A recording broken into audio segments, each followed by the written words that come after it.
Hi everyone, good evening.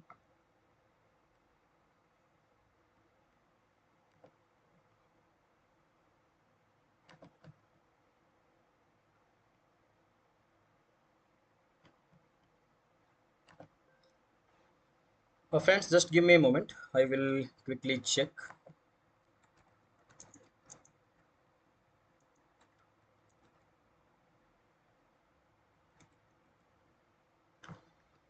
Okay, could someone please confirm me over the chat if you can hear me properly?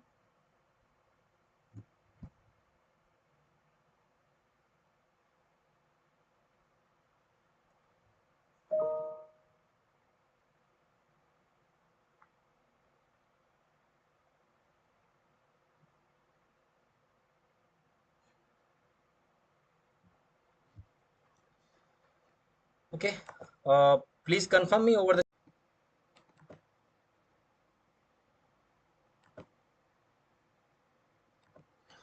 So friends, before we start, right, let me quickly check like how many people have created the trial account.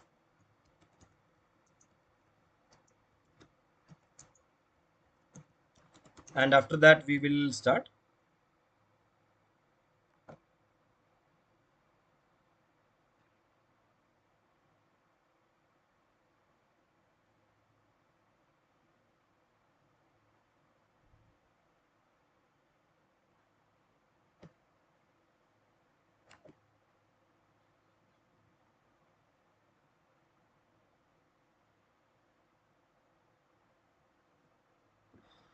Okay, I can see that 50% of attendees have created the trial account and remaining 50% has not yet created.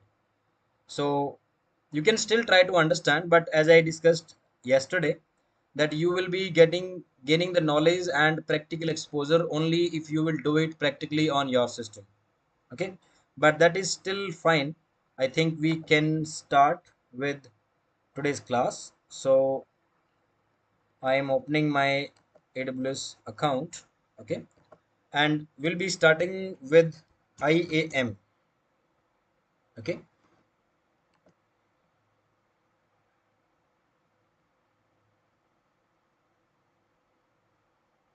Okay, so IAM is like, first of all, IAM is one of the service of AWS.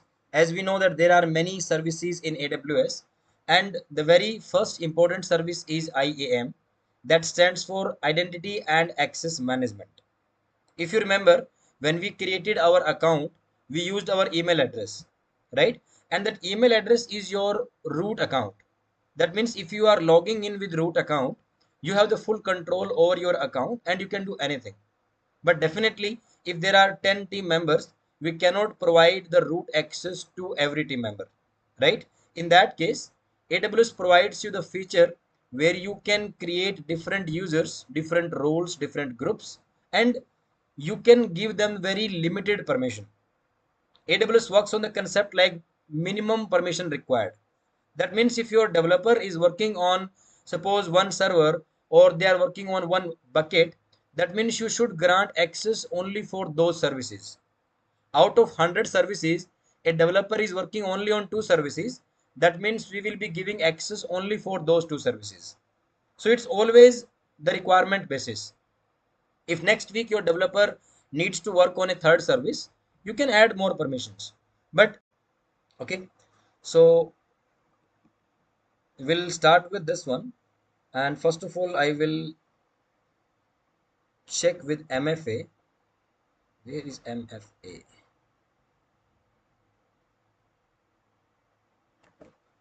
MFA.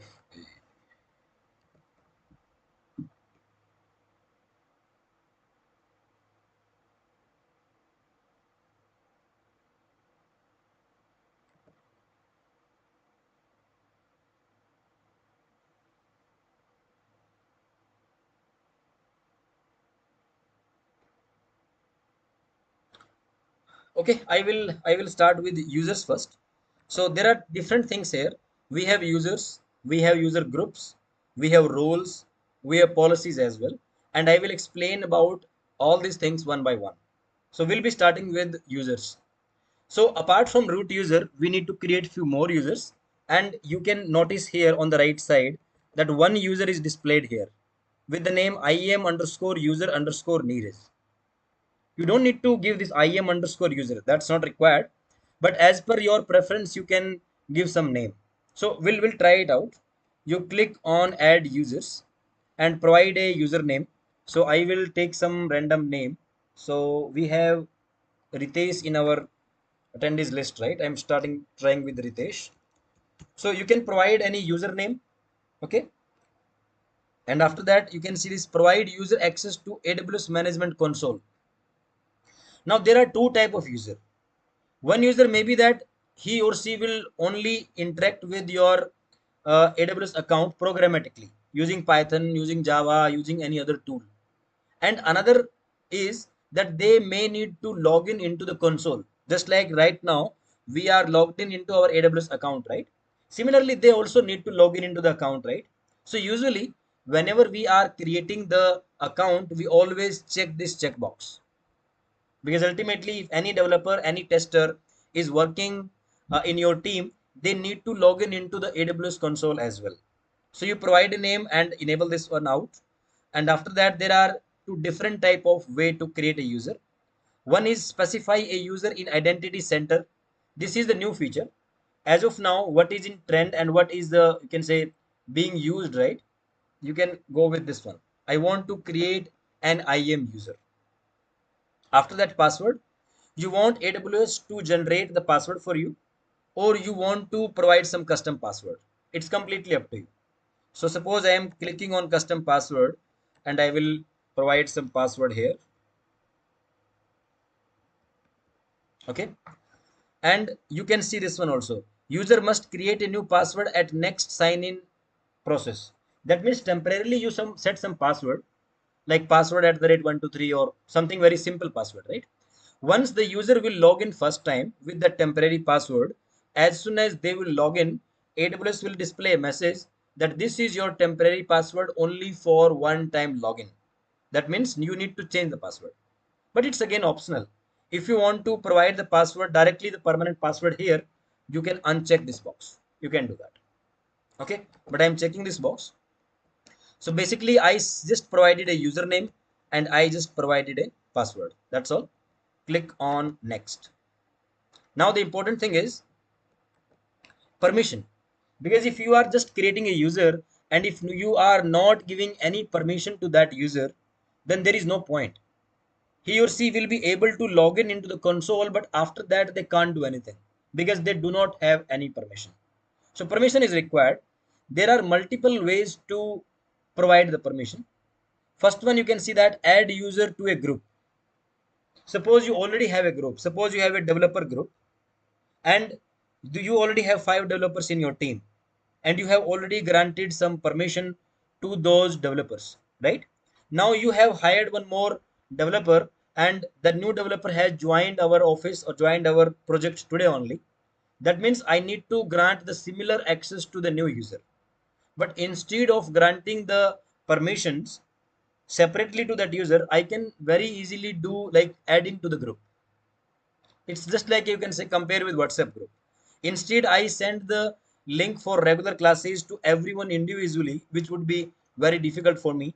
What I have done is I have created one WhatsApp group and I directly put a message in the group, and that's applicable, or you can say that is received by all the members of that group. Same thing is here. So either you can add the user to the group. So I have already one group created as part of my previous batch. Don't think that this is already available. No, I created this group. That's why it is displayed here. But in case there is no group, nothing to worry about. You have the next option, copy permission. That means you already have one user who joined few months back, and now you want to copy the permission from that user to this user. You can do that. In this case, you can see there is a user IAM user Neeraj. I can select that, and whatever permission are granted to IAM user Neeraj, all those permission will be copied to the new user with the name Ritesh. That we can do. And the option is attach policies directly. That means you have the permissions available in the market. Okay, sorry, in the AWS, you can see all this thing, right? Permission policies 1122 more than 1,000 type of permissions are available, and those are pre-tailored permissions. So if you have a look, right, let's quickly look at this, what is all about. So this one is administrator access, and these are for different services. So to keep it simple, right, suppose I will search for S3, and you can see this one, Amazon S3 full access, Amazon S3 object lambda execution rule, S3 output full access, S3 outpost read only access. Okay, so different type of services are there, and accordingly different type of policies are there. Policy is nothing but the permission, read only permission or write permission or full permission, right? Accordingly we can choose. For example, this new user Ritesh, suppose he is supposed to work on S3, but the requirement is that he should only read the data. We don't want to give the permission to Ritesh to delete my data or to create the new data. No, nothing. We just giving the permission so that Ritesh can read the data, right? So in that case, we will look for read only. So S3 read only, yes, it's there. You can see now. Amazon S3 read only access. What S3 is all about, you may not be aware, but I will be showing that shortly. In simple words, S3 is equivalent to your Google Drive. Everyone has Google account, right? Everyone has Google Drive. So you keep your data in the Google Drive. You can have different folders, you can upload the files, and you can manage your data on the cloud. Same thing is here. S3 is nothing but storage service provided by AWS, where you can store your data. Not only manual, even programmatically. Suppose you are running a Python code, and your Python will read the input data from S3, and it will process the data, and whatever is the final output, it will store it back to S3. So S3 is basically your storage. I will explore more and I will show practically in some time, but at this point of time I will quickly select this one, and I will click on next. Okay, now you can quickly check the details. Username is Ritesh, password is custom password because I specified the password from my side. And then required password reset, yes, when the user will log in first time, he needs to change the password. And what type of permissions are there? Amazon S3 read only access, which I provided from my end, and IAM user change password. That permission is automatically added by AWS because we have checked that checkbox that user must change the password after first login. So he has the permission to change his password, and he has the read only permission for S3. Okay, and in case right now there are only two permissions, right? Suppose tomorrow you need more permissions, you can come on this IAM at any point of time, and you can add more permission. That's possible at any point of time. Okay, the next is tags, and it's optional, as you can see here. What are the tags? Tags is nothing but, it's not a technical stuff. First of all, tag is like an identification. For example, there is a college, right? And suppose they are creating some quiz. So what they will say is, they will say, okay, there are 50 students in the class, so we will create 5 different groups. But how do we identify the group? Maybe we have 10 red bands. So for team one, will tell them, okay, you wear those 10 red bands. Or maybe there's a cap, right? So all team one member just wear the red cap, team two member wear the green cap, something like that. This is just for our identification that, okay, these red cap people are team one, green cap people are team two, like that one. Just like in any match, whether it's a cricket match or hockey match or football match, right? Different team wear different colored dresses just for identification, right? Same thing is here. You can add some tag to anything you create, not only user. You are creating any server, any file, any folder, any database, table, anything. You can add some tags over there. Tags does not have any technical. So you can see here, there are three things. First thing is the URL, because in order to log in, you will share this URL with your user. and you will provide that this is your username, and password also you can click on show, and it will display the password. You can see that pass at the rate 123, but that is temporary password.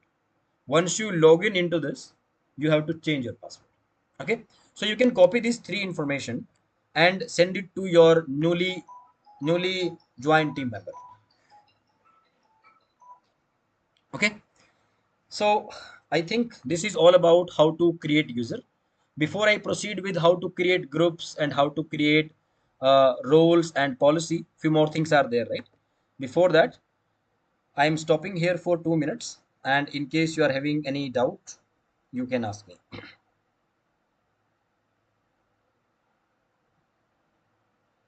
Let me come back towards the chat if there is any doubt from anyone.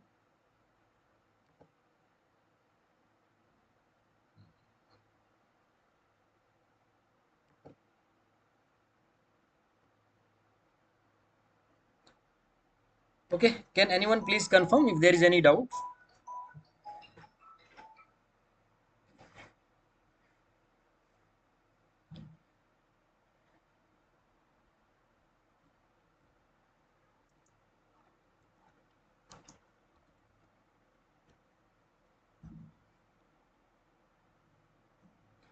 Okay, Heritage has confirmed that there is no doubt, so that's good.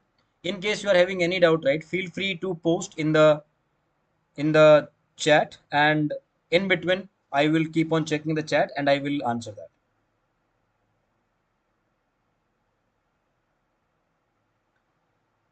So I will come back to the okay. So we talked about users.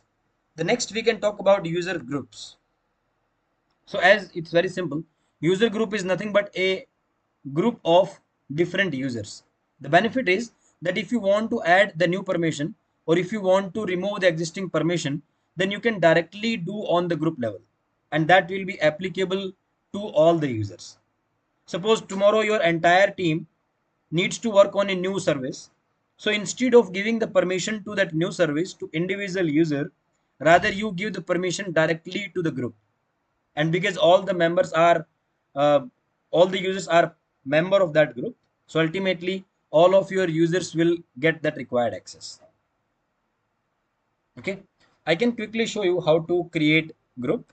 So I will click on this and I can create some group. I would say testers.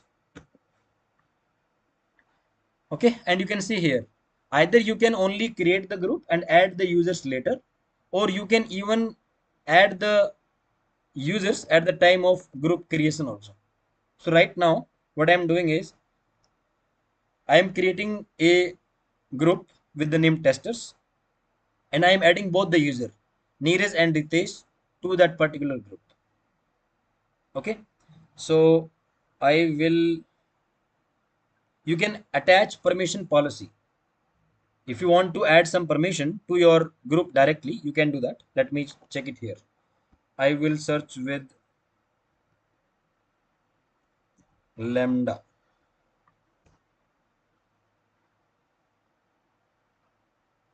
Okay, you can see that there are many roles available.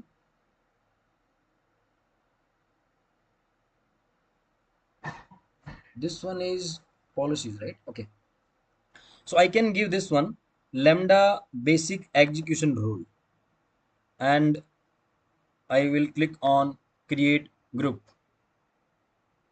Okay,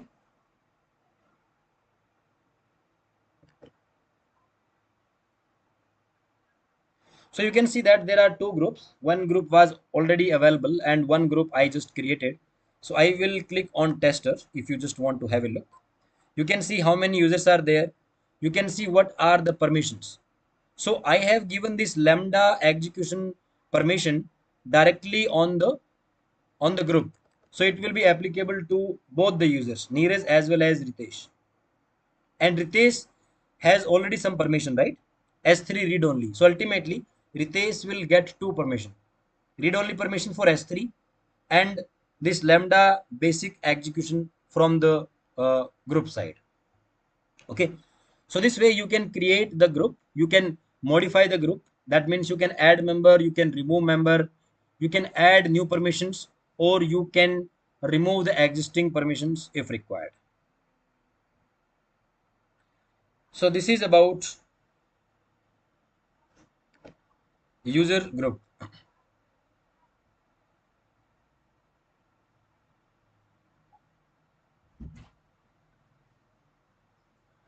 Okay. So I think we can move to the next category. The next is roles. So when a human being is logging into the system, we call it that a user. But it's not always that human user is there. Sometimes your server is performing something. For example, there's a server and the server is connecting to S3. That means the server is trying to read some data from S3, or the server may be writing the data into S3. As I said in the beginning, in AWS, every single action you do, that is coming from permission. That means if you do not have the required permission, you can't do anything. And that's applicable to human and non-human as well, like server. So if you are launching a server, but your server does not have permission to read the data from S3, that means your server can't do that. So for that purpose, we have the concept of roles.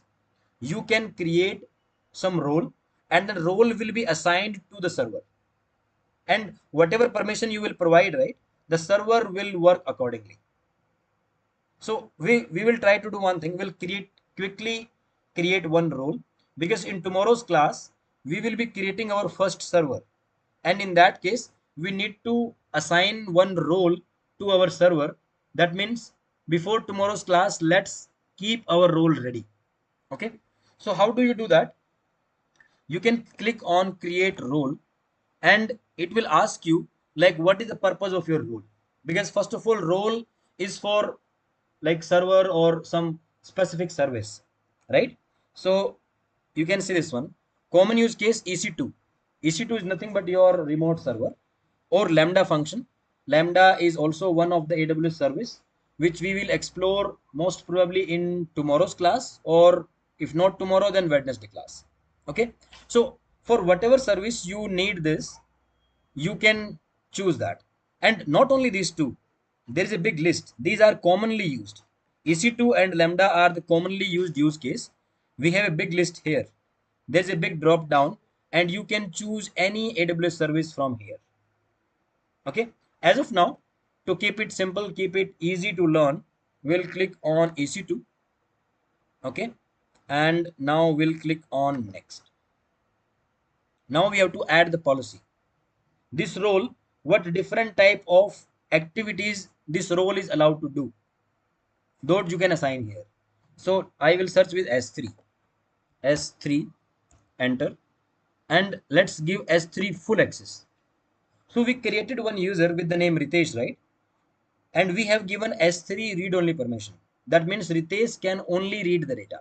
He cannot delete the data, he cannot create the new data, but he can only read.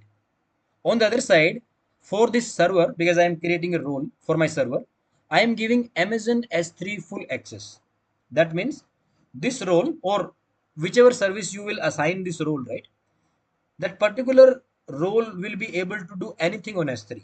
That means it can create data, it can create folder, it can even delete, it can even read. So I will click on next. You can provide a meaningful name. So I would say my EC2 IAM role. And on the description, it has already given something. Allow EC2 instance to call AWS services on your behalf.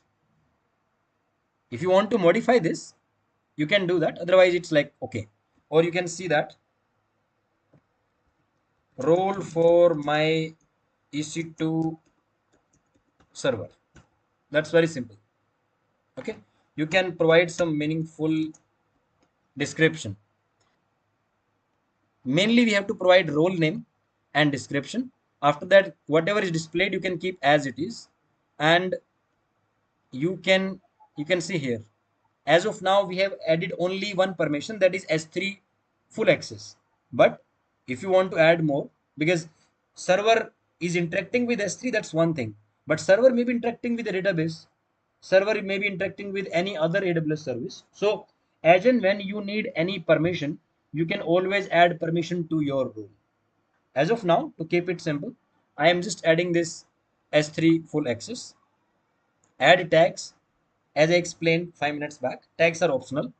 If you don't need it, just skip it and click on create role. Okay, so yes, the role has been created. If you want to search, what was the name? My EC2. Yes, this one, which we just created. My EC2 instance IAM role. This was created for my previous batch training program. You can see this 20 days ago. So what I will do is I will even delete that to keep it simple. Okay, I will delete that. So it is saying that you have to type the complete name of the role. Okay.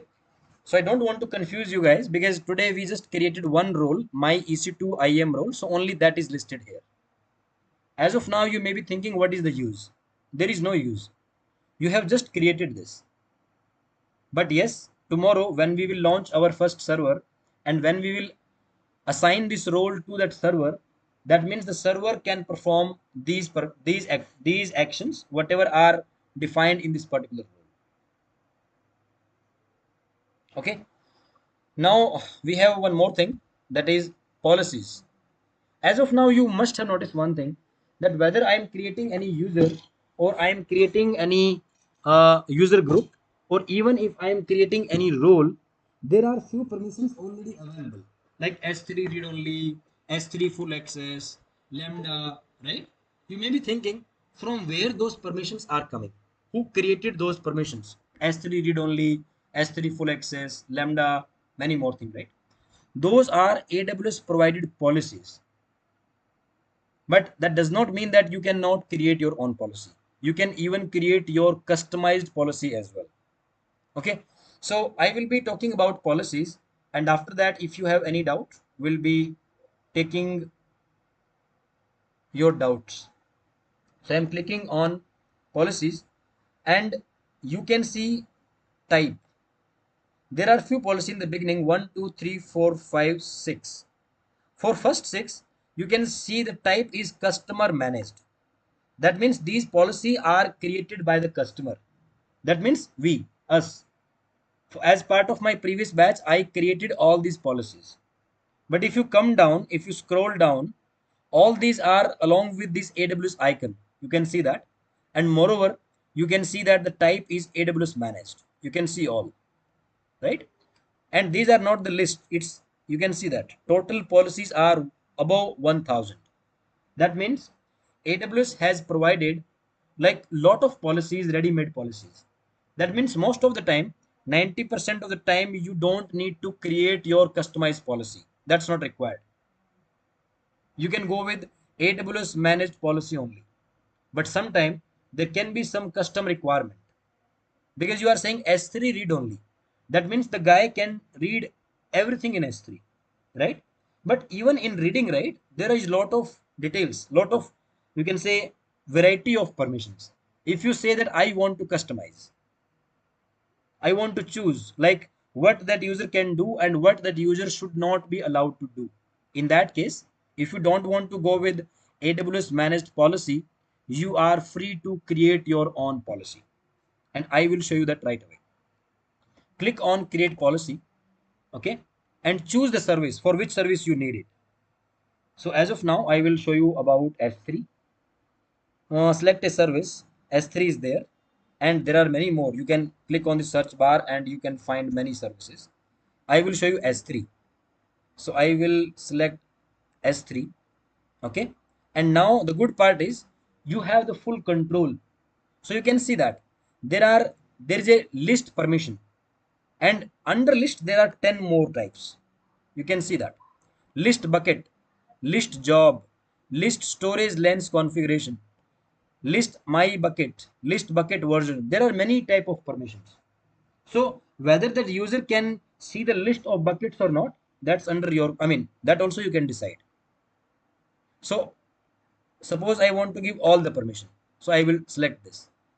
Now coming to read, under read there are 53 type of permission. You can see that describe job, get access point, get access point policy.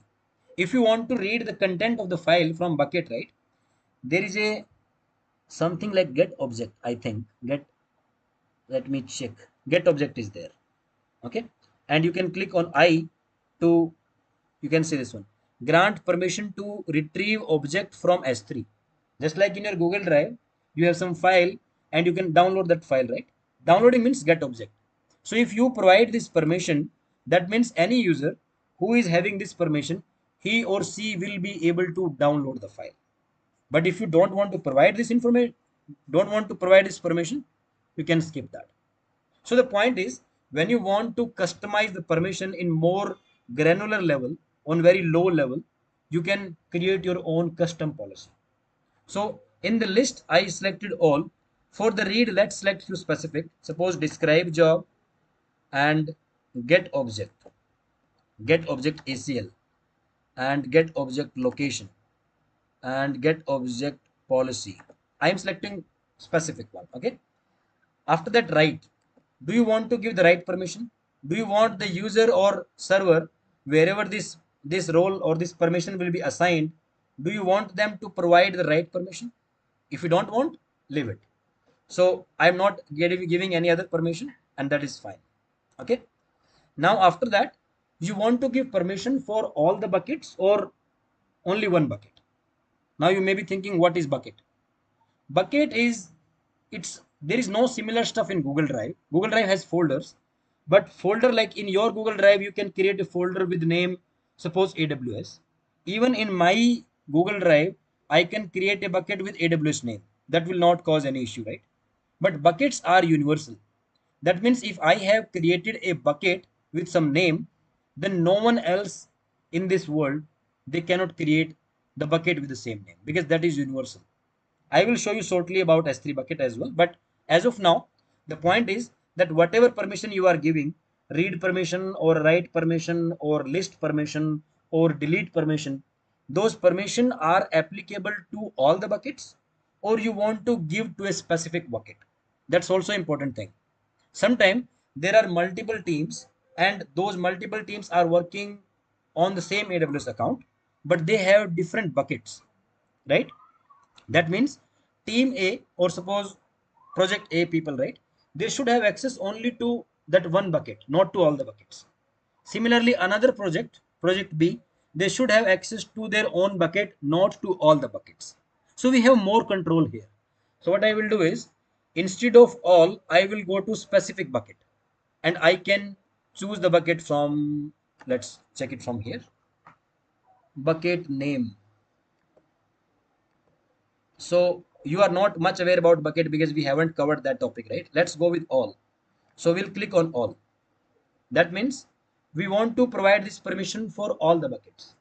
Later on, if you feel that, okay, buckets, rather I will give permission to only one bucket. For example, you are going to a any shopping mall or anywhere where there's a locker facility. So you will get the key only for your locker, not for all the lockers, right? Similarly, here you can get the permission for a single bucket or all the buckets. So now click on next. And that's all. If you want to add more permission, you can do that. Policy name. So I would say my S3 custom access policy. Okay. I'm giving a meaningful name. And here you can say that selected permissions for S3. Okay. And add tags optional if you want to add. Otherwise, simply click on create policy. So your custom policy will be created, and the policy can be associated with user or with the group or even with the role. You can associate with anyone. Let's try it. I will go to the users, and we created one user with the name Ritesh, right? So what I will do is I will assign this newly created policy to that user Ritesh. So we'll click on Ritesh. and these are the permission as of now. So you can see that one permission is change password, that was coming automatically by AWS. One permission is S3 read only, that directly, because when we created the user we assigned the permission. And one more permission is there, lambda, that is coming through the group. We did not assign this permission,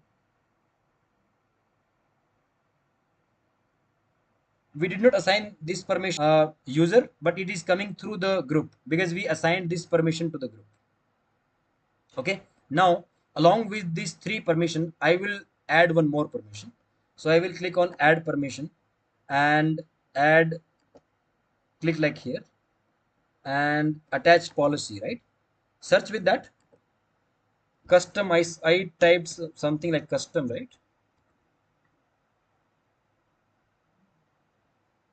It's there at the end, you can see my S3 custom access policy. So I will click on that, click on next, and add permission. That's all. This way we have talked about all four things, that is user group, about the users, about the role, and about policy. Okay, so I am going back to the chat in case anyone is having any question till now. Let me see. Ruturaj is asking what are actual set of permission in real project working people. So it all depends upon the requirement, Ruturaj. I was giving the example of S3. There is no fixed set. If your project needs to read the data from S3, you will provide the permission for S3. If your project is about reading the data from database, you will provide the read permission for database. If your project is also writing some data into database, you will add the permission accordingly. So it's completely self-service, completely customizable, and as per your project. Okay, so this clear to all of you, or is there any doubt? In case you have any doubt, you can ask in the chat and I can answer that.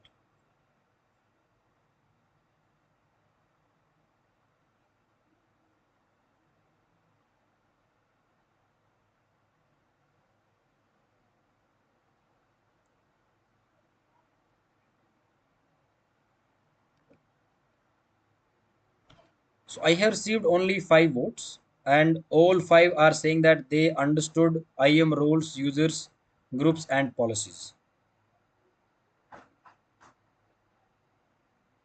Okay, now let's talk about MFA. I asked in the WhatsApp group to install one app, Google Authenticator, right? The purpose of that app was to make your AWS trial account more secure. That means along with username and password, there should be a requirement to enter a code so that any unknown user, any hacker, they should not log in into your account. Because in case some hacker get access to any AWS account, they can misuse it. They can launch lot of server for their own purpose, and you will be unnecessarily charged for that, right? So to avoid that, we should enable the multi-factor authentication for your account. So if I go back to my account here, for Ritesh, the multi-factor authentication MFA is not enabled. So how to do that? We can click on this link and enable MFA. Click on enable MFA. After that, there are many ways. There are many applications actually, not only Google Authenticator, but that is the simplest one. So you can give some name here, meaningful name. It's up to you. You can simply say Ritesh MFA. That's all. There are many ways to do it, either using Authenticator app or using some security key or using some hardware token. The first one is just an app you can install on your Android phone or install on your iPhone. That would be the simplest option. And click on next. Okay. After that, you can see a list of compatible application. So there is a big list, but as we have already decided that we'll go with Google Authenticator, so you can do that. And once you install that, you can click on show QR code. And in that app, there is option to scan the QR code. You can scan over there, and after scanning, it will ask you, it will display 6-digit code over there. So you have to put the first code here, and after 30 seconds, it will refresh the code. You have to put second code here and then click on add MFA. That would be done. Okay. So this is very easy. Once you do this process, after that, every time you will log in into your AWS account, you have to enter your email address, enter the password, and along with that, you need to open the Authenticator app, which will display a 6-digit code. That 6-digit code keeps on refreshing every 30 seconds. So put that code, and only after putting that code, you will be able to log in. I hope this is clear to all of you. I am canceling it. Okay. So that was all about enabling the multi-factor authentication. So with this one, we are done with IAM service of AWS.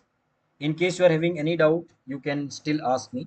Otherwise, we'll be starting with the next topic, that is S3.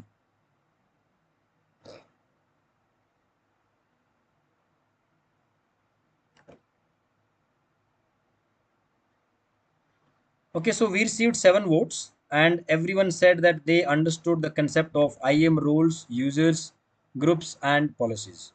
That's good. So I have one comment in the chat. Pratik is saying that, sorry, sir, I was not able to attend the lecture. I will watch the recording now. Okay. Yeah, definitely. So the link I share in the WhatsApp group, right? The same link can be used to attend the live training, because in live training you can ask your doubts and I can answer at runtime.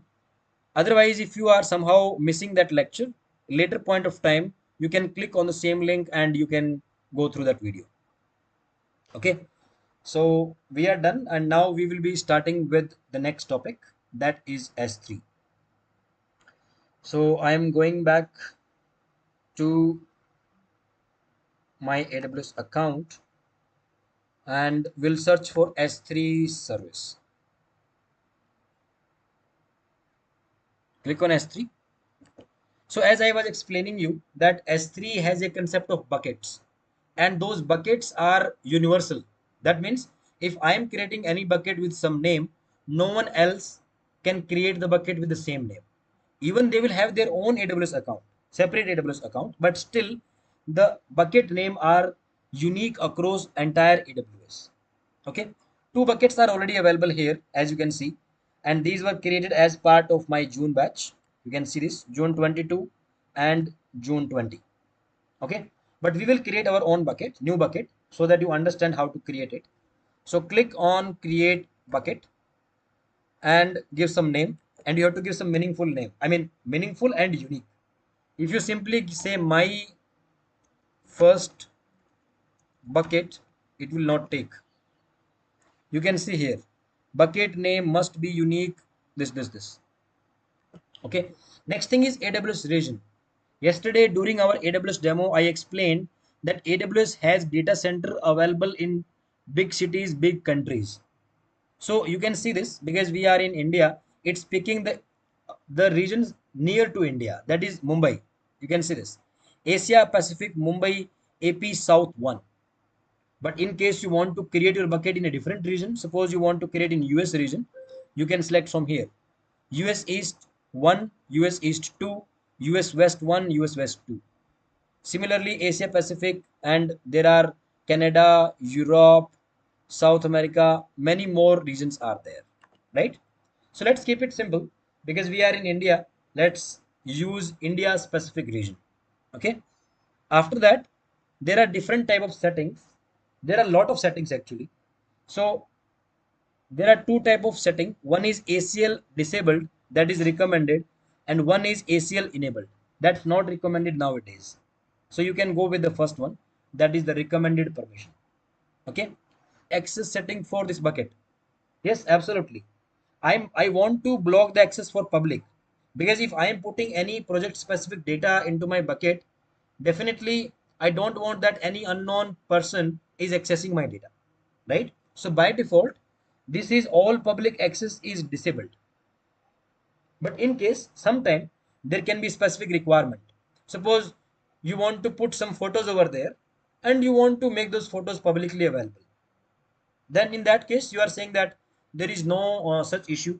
I want people, the general public, they can access my data. In that case you can remove it, but as of now we'll go with it disabled.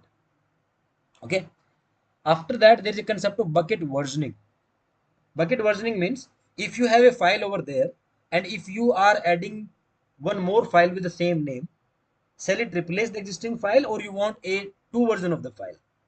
So if you keep the versioning disabled, then it will replace the file. But sometimes we have a requirement that we don't want to replace, rather we want to maintain different version of the file. Because today you have some content, you have 10 lines in the file and you uploaded that file into the bucket. Tomorrow you are making some changes on the local. On S3 you cannot change. If you have the file uploaded into S3, you cannot modify that file. But yes, you can modify that file on the local file system, Windows or Mac, whatever you have, and then upload that file again. So if you have enabled the versioning, it will not replace. It will maintain both the version of the file. That means older version of the file is available and the newer version of file is also available. That's completely as per your requirement. In most of the cases, when you are working on projects, we always keep this versioning enabled. Okay, let's move to the next one. So the next is tags. Those are again optional.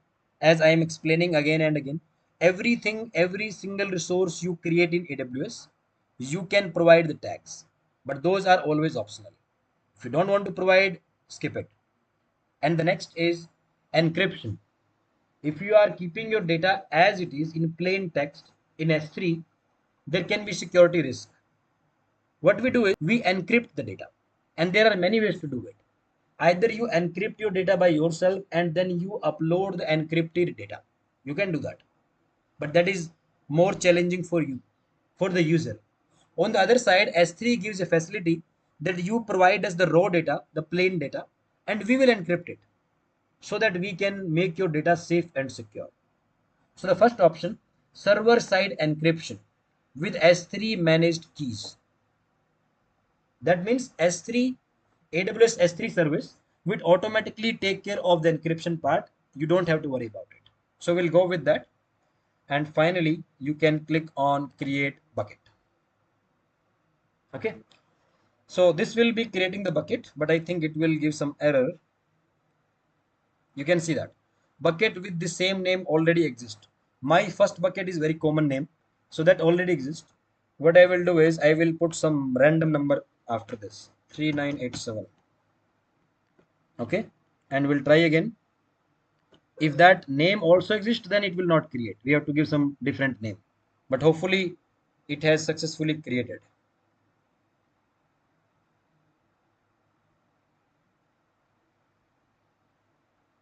Okay, so you can see this one, my first bucket 3987, which is just created August 7, 1851, just now. If you want to add some data inside this, let's click on the bucket and then there will be upload option. Upload, it's like Google Drive, but there is a difference. Google Drive means manual thing. You will upload the file, download the file manually. S3 is manual as well as programmatic. That means your process, your server, your Python code or any other programming language code, they can read the data from S3 bucket. They can even put the data back into S3. They can even read multiple versions of the data. If you have the same file name but three different versions, programmatically you can choose which version you want to read. You want to read the first version or you want to read the latest version. That's completely up to you. Okay, I will quickly show you how to upload the file. So click on add files and then randomly I will add some file. Just give me a moment. So I will upload some file. Let me see if I have some text file available. So we have some data here. You can see now sample employee data.csv. I suppose I want to upload this file. So I will upload and click on upload and click on close. So the file has been successfully uploaded into S3 bucket and you can see the detail. This is my file name. The type is CSV. Last modified is this. Size is 310 bytes because the file is very small. Now, suppose you want to make some change in the file. Let me open that file. So I will go back to my file. What was the name? Employee underscore something, right? Sample emp data.csv. This one, right? I will open this file. Open open with notepad. Okay. So there is some data as you can see. I will add one more row. I will copy this. Control C.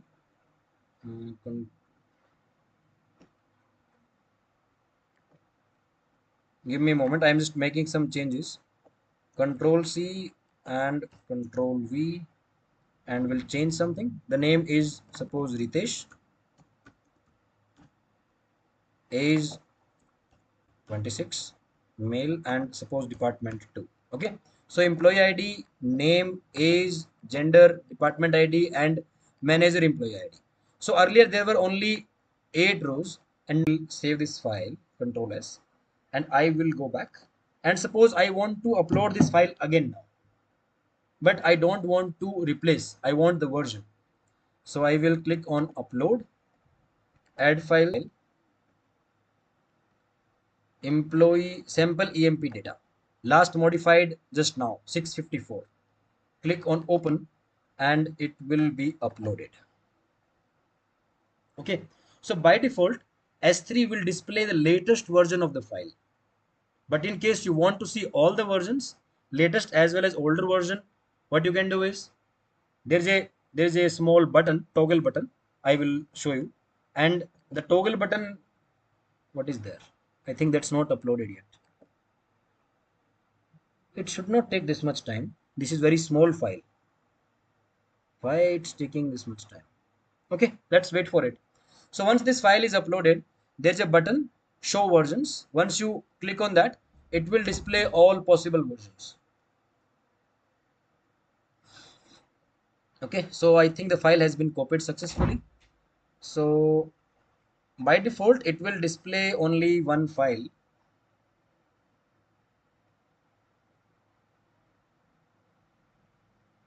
You can see here, but if you click on show versions, this one, it will download the specific file. You can click here and you will get the option of download. This is manual access. As I said that along with manual access, you can even access this programmatically also. Okay. So friends, this is all about your side. You create your trial account and you check all other details. And in case you will have any doubt, I'm always here to answer your doubts. Okay. So this is all about today's class. I think we are on time today. Let me go back to the chat.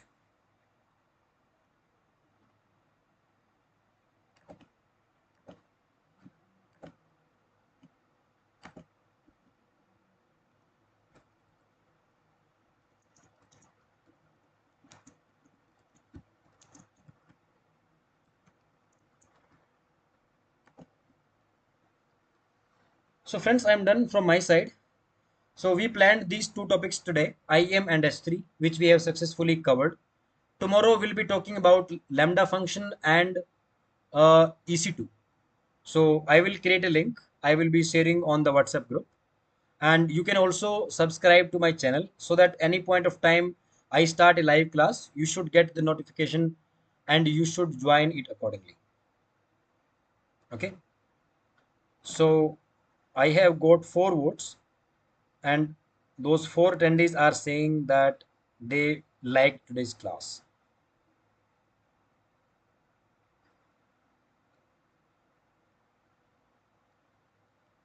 Okay, friends, that's all for today. I will see you guys tomorrow at the same time. Keep a close eye on the WhatsApp group for further updates and for tomorrow's class live link. Thank you for joining.